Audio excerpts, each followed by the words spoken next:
meilleurs d'entre nous, qui prient les meilleurs d'entre vous, et l'ennemi derrière ses fenêtres. Cette manifestation, elle a été créée et mise en place par l'intersyndicale fonction publique, composée de Solidaire, la CGT, la FSU et la CNT, afin de créer une convergence entre différentes revendications qui ont toutes une même cause au point de départ, celle des cheminots, puisqu'ils se battent aujourd'hui contre la privatisation, notamment des TER, mais aussi du fret à l'échelle nationale. Pour la fonction publique, parce qu'on se bat pour des meilleures conditions de travail et surtout des budgets à la hauteur de nos missions qui sont de plus en plus dégradées aujourd'hui et dont le public souffre, sont les premiers à en subir les conséquences. Et enfin, pour soutenir les camarades et salariés des entreprises du privé, notamment de l'industrie, dans l'Isère, qui subissent des plans massifs, des plans sociaux, et donc qui vont sans doute se retrouver au chômage. Il y avait une demande d'audience auprès de la préfecture parce que les grands sites qui sont ici, du coup, vont être et sont pour l'instant abandonnés et évidemment par les patronats, mais aussi par l'État. Or, l'État, il sait bien quand il faut mettre l'argent à la poche. On l'a vu, hein, toutes les multinationales ont reçu des milliards de subventions sans contrepartie, notamment sur l'emploi.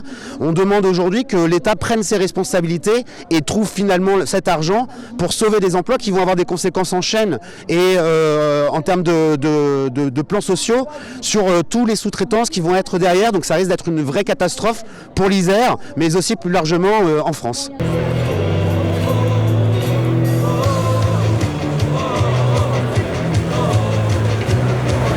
Alors on doit agir pour restaurer la souveraineté industrielle de la France et mettre en place une véritable politique industrielle.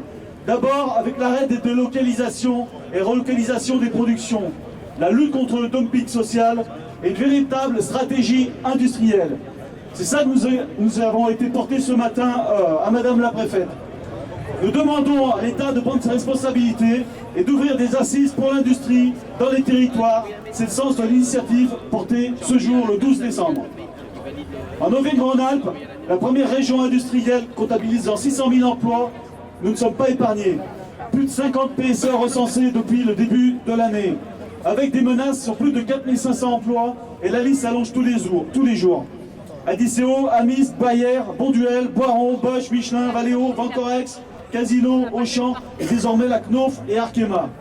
Il y a une urgence absolue à ce que l'État intervienne dans notre dossier.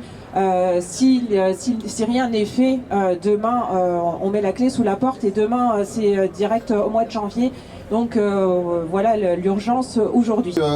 Nous, effet domino, suite à l'annonce du dépôt de bilan de Vancorex, notre direction a décidé d'en profiter pour fermer la moitié de nos activités.